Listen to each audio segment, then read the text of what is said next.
Good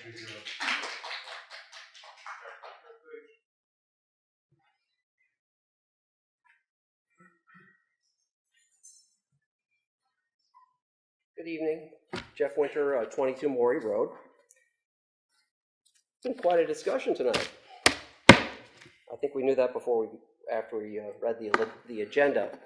And if you remember last month, I spoke about what John Kane discussed, which is the model ethics standards for municipalities, and how the town attorney, according to this charter, every October 1st is supposed to look and make sure that we are following the most updated ethics rules. Now, this has been in place since 2009.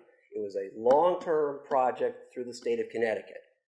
And yet, of course, we, other towns too, but we have not adopted it. But more importantly, it's never been brought up. It's time to look at it now.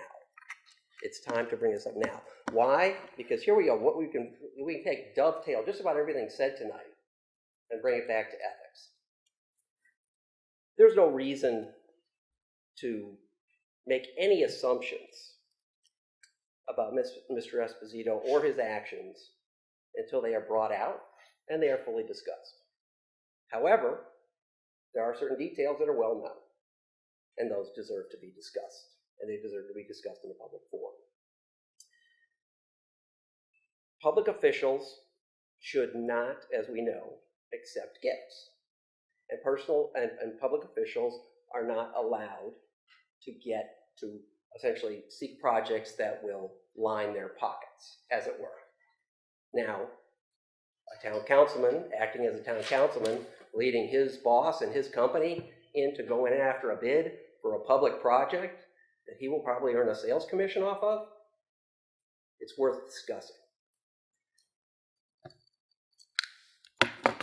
And we all know now, too, that there are likely to be other issues of members of this body that are going to come up because of ethical irregularities. Personal relationships are one of them, and how that can be used to sway projects for people's direction. That is definitely wrong by any standard. Also, we do want to talk about transparency, which is part of ethics.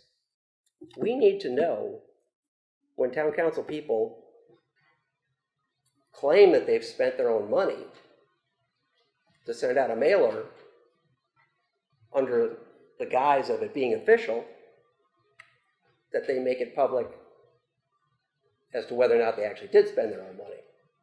Because if they didn't, it's known as a gift. And it could be a substantial gift of a few $1,000s, and that would be an ethical violation. Now, under oath, Mr. Bass said that he had the receipts for that mailing in his hand, but he lost them, or he threw them away.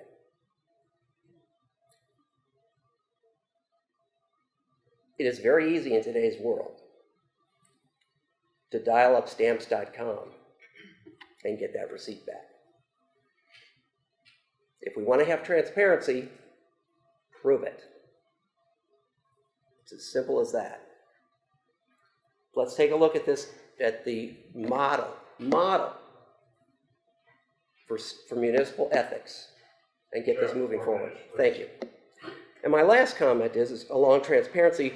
It's not just public transparency, it's personal ethics and personal taking responsibility as citizens.